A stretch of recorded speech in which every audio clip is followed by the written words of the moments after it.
Hello guys, welcome back to my channel.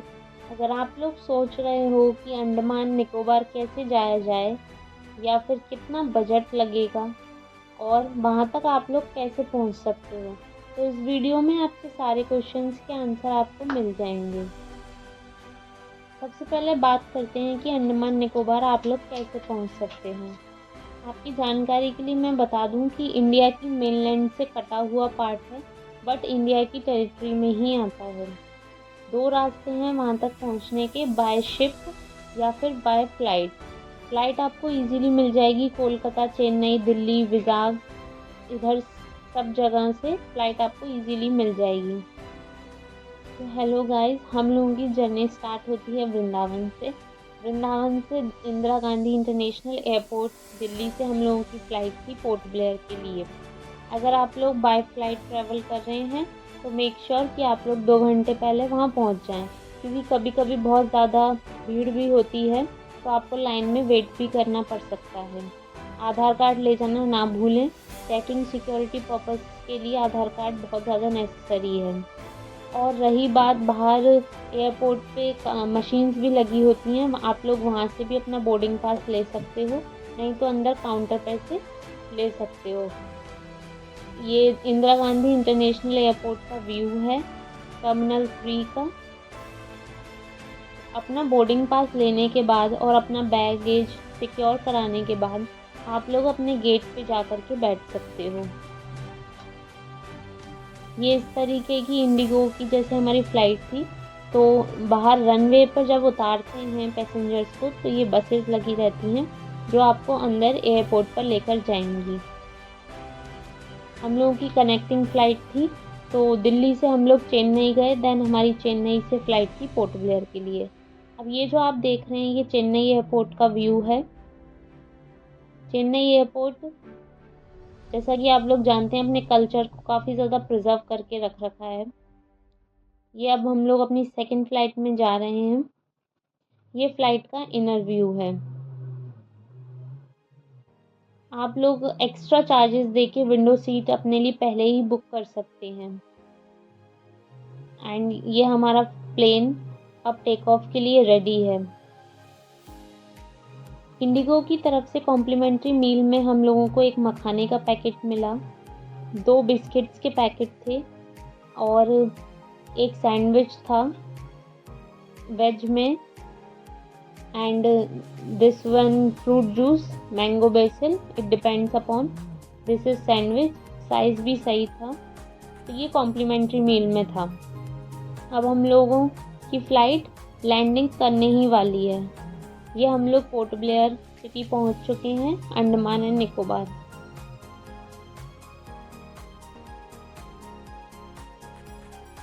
ये है Veer Savarkar international airport.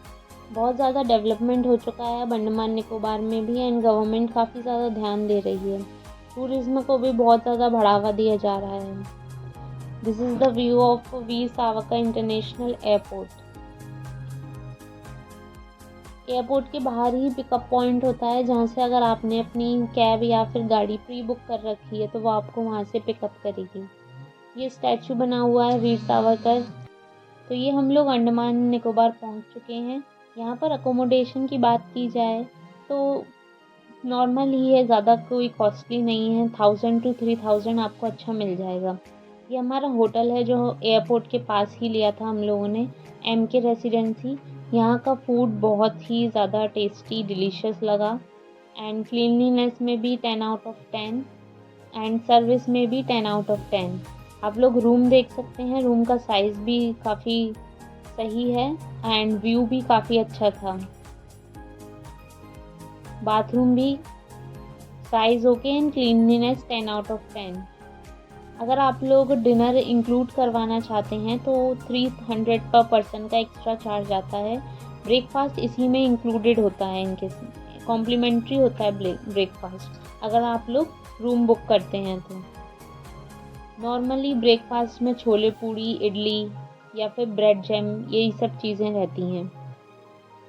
अगर हम यहाँ पे मोबाइल नेटवर्क की बात करें तो वो एयरटेल या फिर जियो वर्क कर जाता है। यहाँ पे BSNL काफ़ी अच्छा चलता है। तो तो इसी के साथ हम लोग निकल पड़े अपने डे 1 के टूर के लिए। डे 1 में हम लोगों का सबसे पहला जो पॉइंट था वो है सेलुलर जेल। एंड हम लोगों ने कैब बुक की थी, आप लोग बुक कर सकते हैं, जो कि 1000 पर डे के हिसाब से चार्ज करती है, but it depends season two season. आप लोग स्कूटी या फिर टैक्सी भी हायर कर सकते हैं। ये हम लोग पहुंच चुके हैं सेलुलर जेल में, जहां पर अब गवर्नमेंट ने इसको एक म्यूज़ियम के तौर पर बना दिया है। फ्रीडम फाइटर्स ने ब्रिटिशर्स की काला पानी की सज़ा को कैसे झेला था, ये सब हम यहाँ पहुँचकर हमें पता चलता है। यहाँ पर अंदर एंट्री की फ़ीस है 30 रुपीज़ पर पर्सन, और अगर आप लोग गाइड लेना चाहते हैं तो उसकी फ़ीस रहेगी 200 रुपीज़ पर पर्सन। सेलुलर जेल, जिसे काला पानी की जेल भी कहा जाता है, जेल को 1896 के विद्रोह के बाद 1906 और 1857 के बीच जितने भी लड़ाइयाँ हुई, उनके बीच में जो भी राजनीतिक कैदी थे, पॉलिटिकल प्रिजनर्स, उनको पकड़ के और समाज से अलग रखने के लिए ये काला पानी की जेल ब्रिटिशर्स द्वारा बनाई क्या गई। जो कैदी थे उन्हीं के द्वारा इसे बनवाया गया। इसे दोहरे आजीवन कारावास के लिए भी जाना जाता था। वीर सावरकर जी को यही दोहरा आजीवन कारावास मिला था। काफ़ी प्रिजर्व करके रख रखा है। अब गवर्नमेंट ने इसको दोबारा से पूरा रिनोवेट करवा दिया है और टूरिज्म पर्पस के लिए ओपन कर दिया है।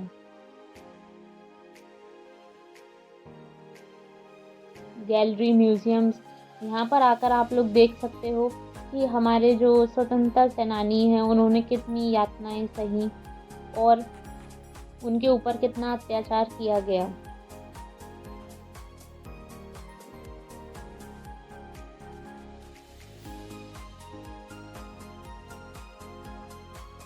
This is the inner view of jail. Sachin Sanyal, ये उनकी कोठरी है। बस इतनी ही छोटी कोठरियों में हमारे स्वतंत्रता सेनानियों को रखा जाता था। अब हम लोग ऊपर जा रहे हैं, जहाँ पर वीर सावरकर जी की कोठरी बनी हुई है। वीर सावरकर जी ने काफ़ी आंदोलन किया ब्रिटिशर्स के खिलाफ, इसीलिए गवर्नमेंट ने अब यहाँ के एयरपोर्ट का नाम वीर सावरकर जी के नाम पर रख दिया। यहाँ पे सारे स्वतंत्रता सेनानियों के नाम लिखे गए थे, जो अलग अलग स्टेट से पकड़कर यहाँ लाए गए थे। Punjab, UP, Bihar, all over India.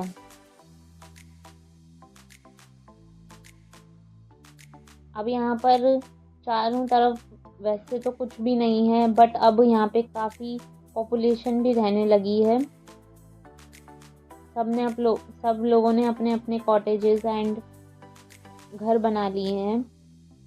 ये सारे कॉटेजेस उन वर्कर्स के हैं जो अभी भी यहाँ पर काम करते हैं।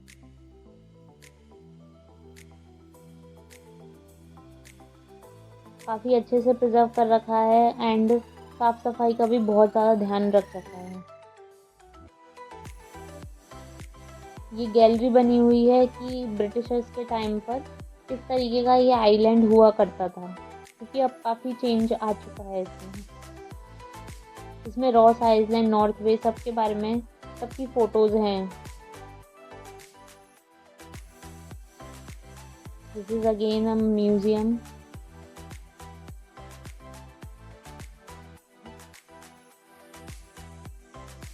ये वो जगह है जहाँ पर स्वतंत्रता सेनानियों को फांसी दी जाती थी। यहाँ पर एक famous light and sound show होता है, तो ये इवनिंग का व्यू है। बहुत ही फेमस है, world famous light and sound show, जिसमें पूरे पोर्ट ब्लेयर, अंडमान निकोबार की हिस्ट्री बताई जाती है और किस तरीके से सेलुलर जेल का निर्माण हुआ स्टार्टिंग टू एंडिंग, वो पूरा बताया गया। यहाँ से फ्री होकर इवनिंग में हम लोग चल दिए कॉबिन कोरवे बीच की तरफ, जो कि यहाँ की बहुत ही सुंदर बीच है। ये हमारा सेकंड पॉइंट भी था विजिट के लिए। Known for its coconut palms and white sand.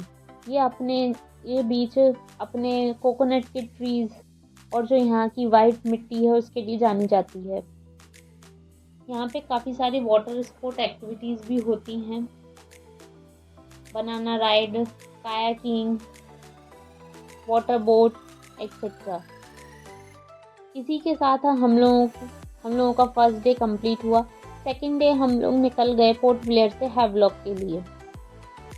Port Blair से हैवलॉक अप्रॉक्सीमेट 60 किलोमीटर था एंड इसका ड्यूरेशन रहा था 2 आवर्स।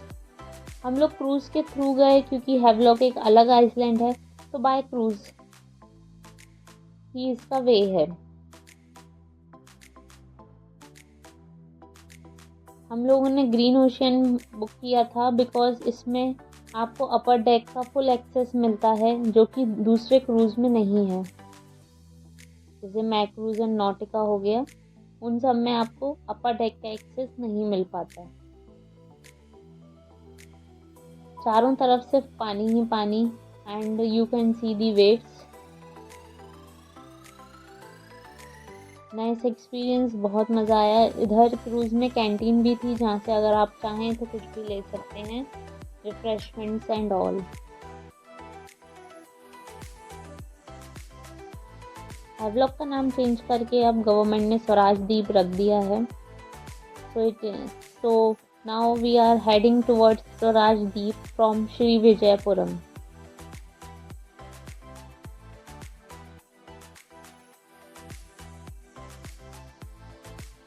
एंजॉयमेंट पर्पज से ये लोग म्यूजिक डेक भी ऑन कर देते हैं।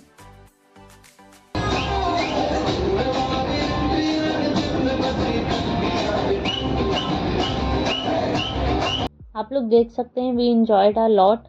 सारे ही जितने भी लोग थे, पैसेंजर्स थे, सब ने खूब इंजॉयमेंट किया। We all dance together and we enjoyed a lot.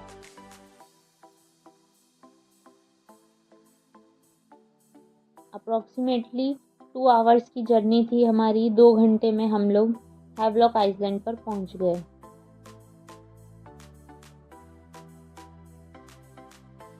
ये अदर शिप्स हैं, नॉटिका एंड मैक्रूज़। ये अब हम लोग हैवलॉक आइसलैंड पे पहुंच चुके हैं। यहाँ से आप लोग जेटी से जैसे ही बाहर जाएंगे तो आप लोग कार या फिर स्कूटी हायर कर सकते हैं।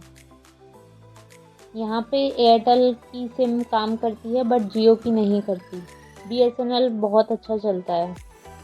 हम लोगों का राधा कृष्णा होटल था, ये जेटी के पास ही है। तो फर्स्ट डे होटल में चेक इन करने के बाद हम लोग निकल पड़े राधानगर बीच की तरफ इवनिंग टाइम में, जो कि वर्ल्ड 7th मोस्ट ब्यूटीफुल बीच का इसे अवार्ड दिया गया है टाइम्स के थ्रू। और ये अपने ब्लू पानी के लिए जानी जाती है, known for pristine blue water. ये हमारा फर्स्ट पॉइंट था। This is the view of Radhanagar beach. काफी बड़ी बीच है एंड इसके साइड में इस तरीके के हट्स एंड हाउसेस बना रखे हैं छोटे छोटे, जिनमें आप लोग रेस्ट भी कर सकते हैं। ट्री हाउस भी बना हुआ है, परफेक्ट फॉर फोटोशूट।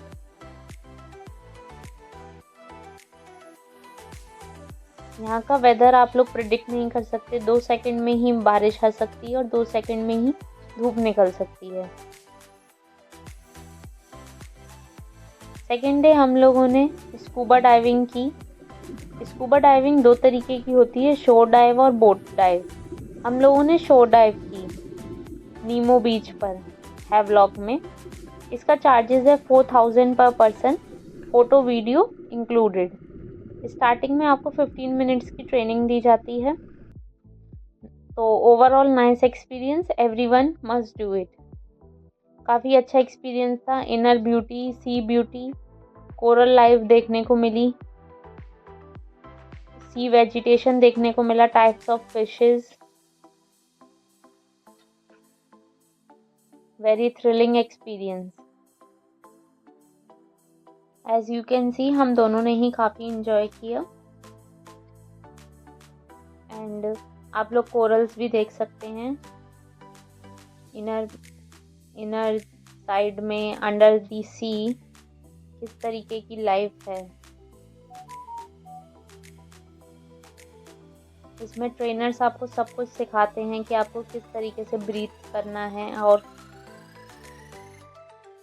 तो नेक्स्ट डे हैवलॉक आइलैंड पर हम लोग निकल पड़े काला पत्थर बीच की तरफ, जो कि एक रॉकी बीच है। फ़ोटोशूट के लिए परफेक्ट है। रास्ते में बहुत सारे सीक्रेट बीचेस पड़ेंगे जिनका हम लोगों ने मज़ा उठाया। ये बाहर से, ये पूरा बाहर का व्यू है काला पत्थर बीच का। पर्सनली मुझे काला पत्थर बीच बहुत ही ज़्यादा अच्छी लगी सभी बीचेस में। एंड यहाँ पे इतना क्लियर क्रिस्टल वाटर था। वेव्स का प्रेशर बहुत तेज़ था, काफ़ी तेज़ थी वेव्स। यहाँ पर कैमरामैन रहते हैं फ़ोटोशूट्स के लिए। अगर आप लोग करवाना चाहें तो करवा सकते हैं। राधानगर बीच से ज़्यादा अच्छी है ये बीच। यहाँ पर आप लोगों को ज़रूर आना चाहिए।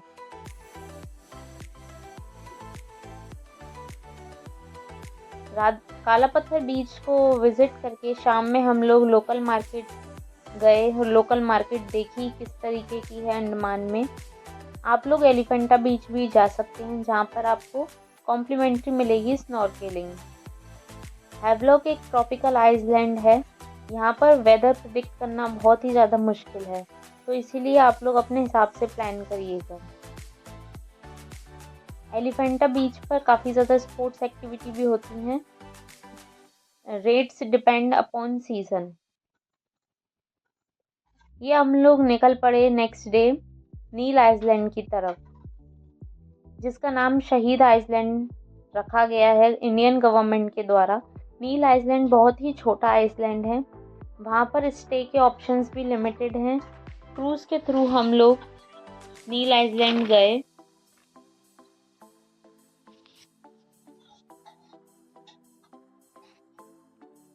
ये जेटी है हैवलॉक आइलैंड की, जहाँ पर बहुत सारी क्रूज़ शिप्स आते रहते हैं। दिस वन इज़ गवर्नमेंट, और जो अभी आप लोगों ने देखा वो प्राइवेट था। आप लोग देख सकते हैं कितना ज़्यादा क्राउड है।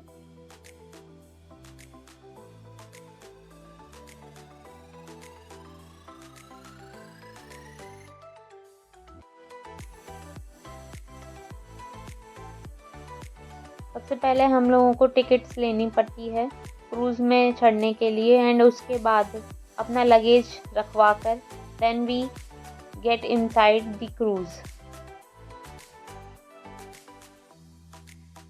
नील आइलैंड नॉर्थ साइड में पड़ता है हैवलॉक आइलैंड के। यहाँ पर विंड का प्रेशर और वेव्स का प्रेशर दोनों ही बहुत ज़्यादा था। आप लोग देख सकते हैं लहरें किस तरीके से उठ रही हैं। यदि आप लोग और आगे जाके खड़े होते हम लोग, तो ऐसा लग रहा था कि पानी बिल्कुल शिप में ही आएगा। ये अब हम लोग पहुंच चुके हैं नील आइलैंड पे। ये नील आइलैंड की जेटी है। इससे बाहर निकलते ही आपको स्कूटी, कार्स सब मिल जाएंगी। आप लोगों को जो भी लेना हो, हायर करना हो, आप लोग ले सकते हैं। यहाँ पे वाटर क्लैरिटी और भी अच्छी है हैवलॉक और पोर्ट ब्लेयर से। क्योंकि ये छोटा आइलैंड है तो यहाँ पर इतने ज़्यादा भी नेटवर्क्स नहीं लगे हुए हैं। यहाँ पर एयरटेल और जियो के बिल्कुल भी नेटवर्क्स नहीं हैं, ओनली BSNL के हैं। चेक इन करके हम लोग निकल पड़े भरतपुर बीच की तरफ, जहाँ पर मैंने जेट स्की स्पोर्ट एक्टिविटी की। काफ़ी अच्छा एक्सपीरियंस था। यहाँ पर काफ़ी सारी वाटर स्पोर्ट्स एक्टिविटी होती हैं, बट क्योंकि हम लोग स्कूबा डाइविंग हैवलॉक में ही कर चुके थे तो हमने यहाँ पर नहीं की, तो इसीलिए यहाँ पर हम लोगों ने जेट स्की करी। Snorkelling, glass bottom ride, scuba diving, बहुत सारी एक्टिविटीज़ यहाँ पे होती हैं। 7 सीज़ ड्रीम कैसल रेस्टोरेंट में हम लोग रुके थे। वहाँ का खाना बहुत ही ज़्यादा अच्छा था और सर्विस भी अच्छी थी। यहाँ पे आपको वेज एंड नॉन वेज दोनों ही तरीके का खाना मिलेगा।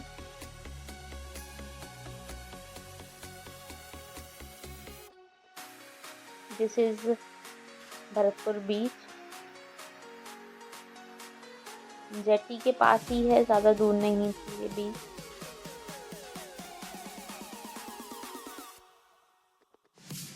यहाँ पे वाटर स्पोर्ट एक्टिविटी करने के बाद हम लोगों ने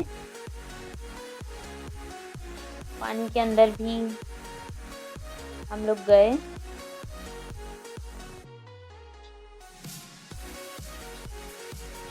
आप लोग देख सकते हैं कितनी ज़्यादा सनलाइट है, तो आप लोग अपनी कैप ले जाना ना भूलें, सन ग्लासेस एंड सनस्क्रीन लगा कर ही जाएं, क्योंकि बहुत ही ज़्यादा तेज़ धूप होती है।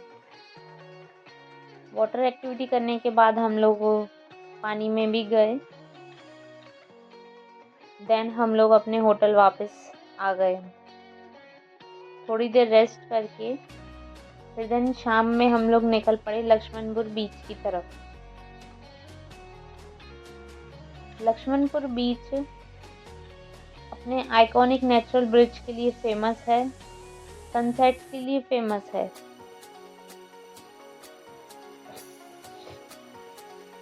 ये नेचुरल ब्रिज तक जाने का रास्ता है, ये मेन अट्रैक्शन है अंडमान निकोबार का। आपको चौक में कार ड्रॉप करेगी, फिर देन वहाँ से आप लोगों को पैदल चलना है। ये सब कोरल्स है, ये एक लो टाइड बीच है, तो ये सब पूरी कोरल्स हैं जिनके ऊपर हम लोग चल रहे हैं। जब पानी का बहाव तेज़ होता है तो ये पानी, ये सब पूरा सब कवर हो जाता है, सब डूब जाता है, तब आप लोग यहाँ पर नहीं जा सकते। ये है नेचुरल रॉक ब्रिज फॉर्मेशन। यहाँ पे आप लोग गाइड भी हायर कर सकते हैं, 500 रुपीज़ चार्ज रहता है, जो आपको यहाँ की मेरीन लाइफ के बारे में बताएगा। इस पर चलते समय आप लोग सी ब्यूटी देख सकते हैं, जैसे कि different types of fishes, crabs, केकड़े, अलग अलग तरह की मछलियाँ। आप लोग मछलियों को खिलाने के लिए या दाना डालने के लिए कुछ लेकर भी जा सकते हैं। बाहर शॉप्स हैं, पूरी मार्केट है, आप लोग वहाँ से भी परचेज कर सकते हैं। This is natural bridge of Andaman and Nicobar.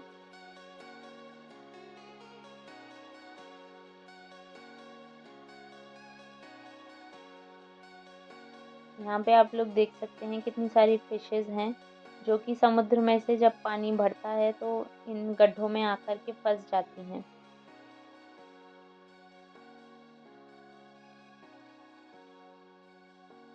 अलग अलग प्रकार की, अलग अलग प्रजातियों की मछलियाँ।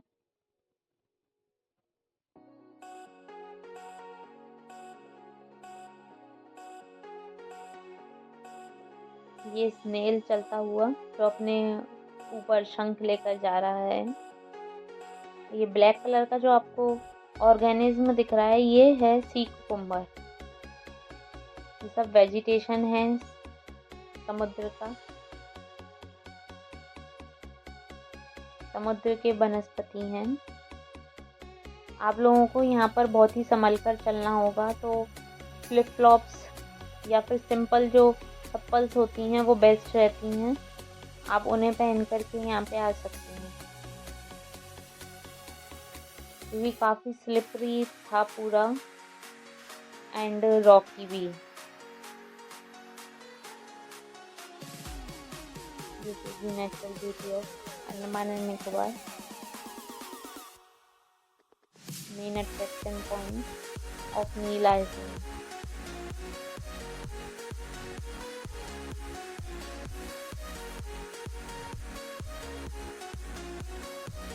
अब हम लोग चल दिए अपने नेक्स्ट पॉइंट की तरफ, जो कि है सेम ही है लक्ष्मणपुर बीच, पर उसमें काफ़ी सारी बीचेस हैं।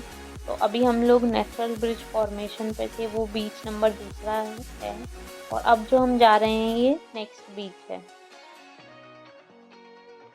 And this is famous for sunset. Car आपको पार्किंग में छोड़ देगी, वहाँ से आप लोग वॉक इन करके जा सकते हो। एज यू कुड सी, दोनों तरफ आप लोग देख सकते हो कितनी ज़्यादा हरियाली है, पेड़ पौधे, इतनी शांति, बहुत ही ज़्यादा शांत माहौल। ये बीच है famous for sunset, but as you know यहाँ का वेदर की आप लोग कुछ भी नहीं बोल सकते हो, बहुत ही ज़्यादा अनप्रिडिक्टेबल है। तो अभी क्लाउड्स का थोड़ा सा मौसम हो रहा है, तो सन हाइड हो गया है। वाइट सैंड, बहुत ही ज़्यादा साफ़ सफाई पर ध्यान दिया गया है, सारी बीचेस बहुत ही ज़्यादा क्लीन थी। ये आप लोग देख सकते हो बीच में ये बीच, तो आप लोग देख सकते हो बीच में ये आइलैंड है। ये हम लोग अपने रूम पर वापस आए। नेक्स्ट डे का ये आउटर व्यू है, एज यू कुड सी कितना ही ब्यूटीफुल व्यू है।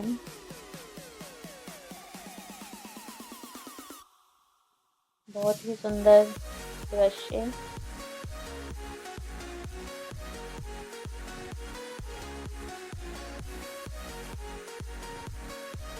अब हम लोग चेकआउट करके अपने होटल से निकल पड़े दोबारा से पोर्ट ब्लेयर की तरफ, नील आइलैंड से पोर्ट ब्लेयर की तरफ।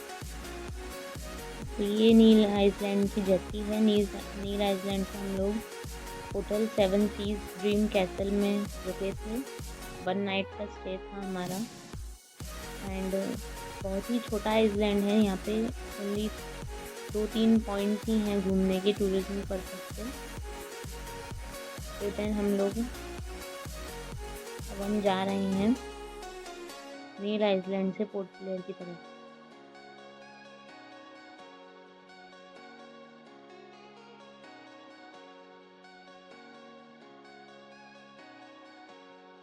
यहाँ पे जाते हुए हमें सी क्रिएचर्स देखने को मिले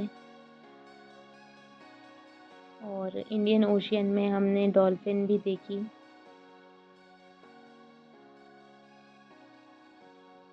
टाइप्स ऑफ सी बर्ड्स।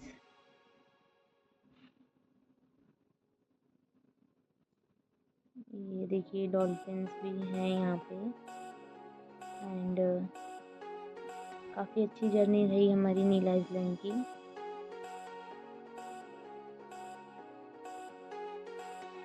अगर आप लोग यहाँ आने की सोच रहे हैं तो आप लोगों को ज़रूर आना चाहिए, प्लान बनाना चाहिए। फैमिली ट्रिप, कपल्स हुए, बहुत ही सुंदर जगह है अंडमान निकोबार,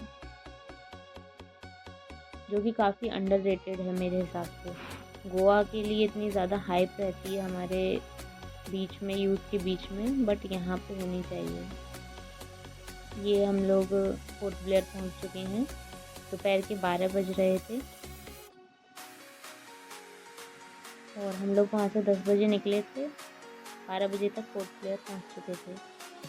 हमारा दोबारा से उसी होटल में स्टे था जहाँ पे हम लोग डे 1 फर्स्ट डे रुके थे।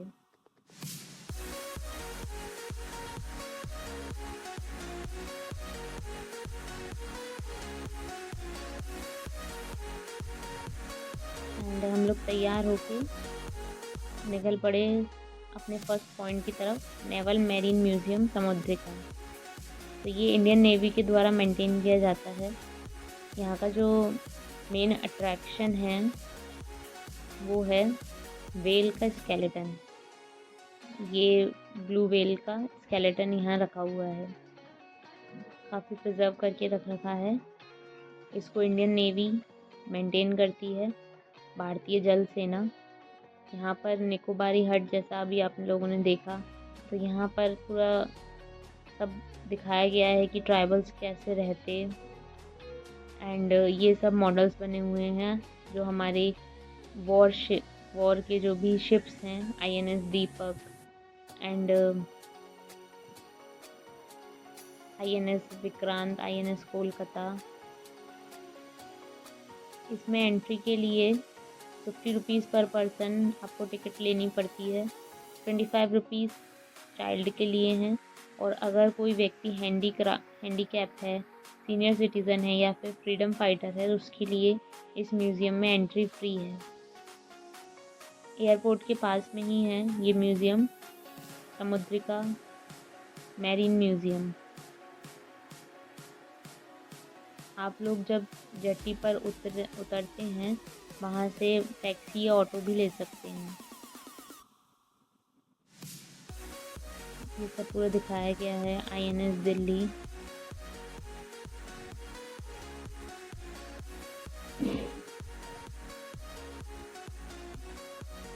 ट्राइबल्स की डे टू डे लाइफ, वो लोग कैसे रहते हैं, वो सब यहाँ पे स्टैचूज़ के द्वारा पिक्चर किया गया है। ये हट हैं जिस तरीके घरों में रहते हैं ट्राइबल। ये एक म्यूज़ियम था, उसी में ही ये एक्वेरियम बना हुआ है। यहाँ पे वैरायटी ऑफ फिशेस, प्रॉन्स, ये स्टारफिश, अलग अलग तरीके के जीव जंतु, वनस्पति।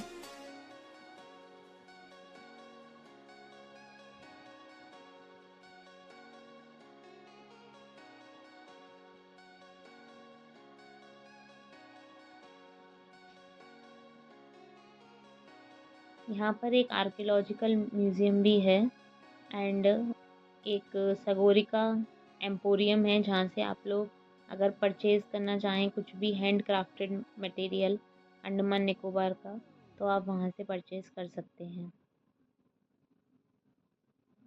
हम लोग सबसे पहले इस म्यूज़ियम में गए, उसके बाद फिर हमने उन दोनों पॉइंट्स को कवर किया। As you can see beauty of water.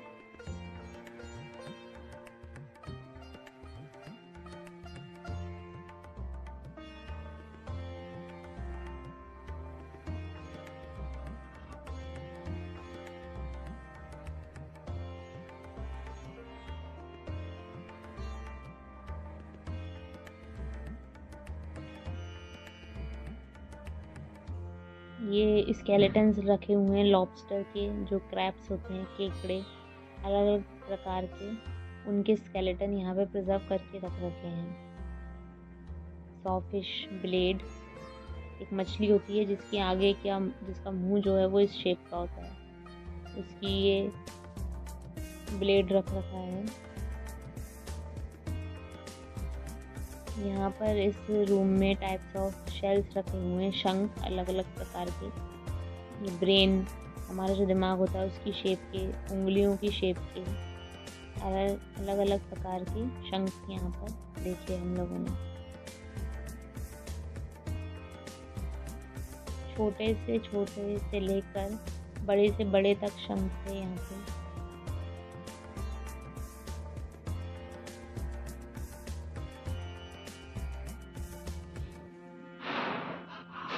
So guys, this is all about Andaman and Nicobar.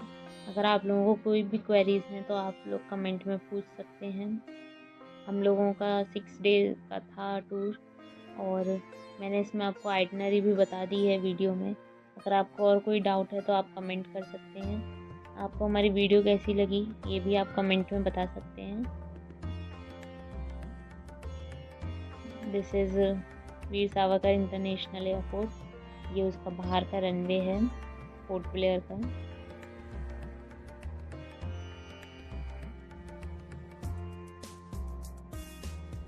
जो भी मैंने आपको रेट बताए हैं वो सब वेरी करते हैं सीज़न टू सीज़न।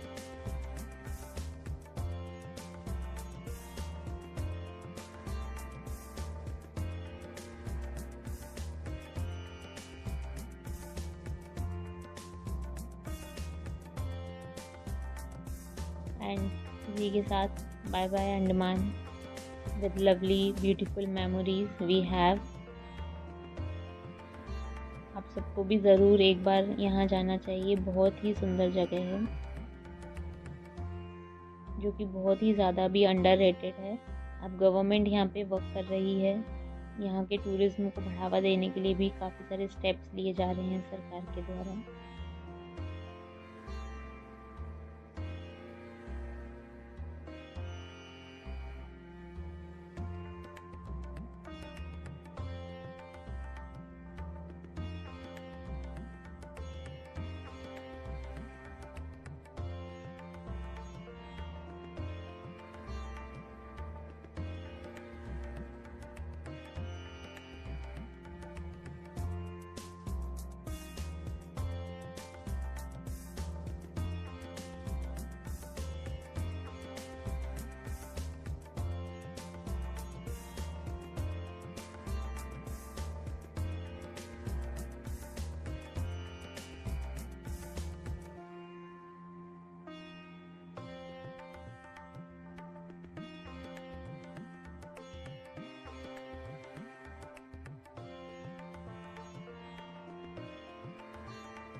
फ़्लाइट्स आप लोग पहले ही बुक कर सकते हैं 2-3 मंथ्स बिफोर, जिससे आपको रीज़नेबल रेट में मिल जाए वेदर अपना चेकआउट करके। एंड इसी के साथ bye bye guys, this is all about Andaman. Thank you so much.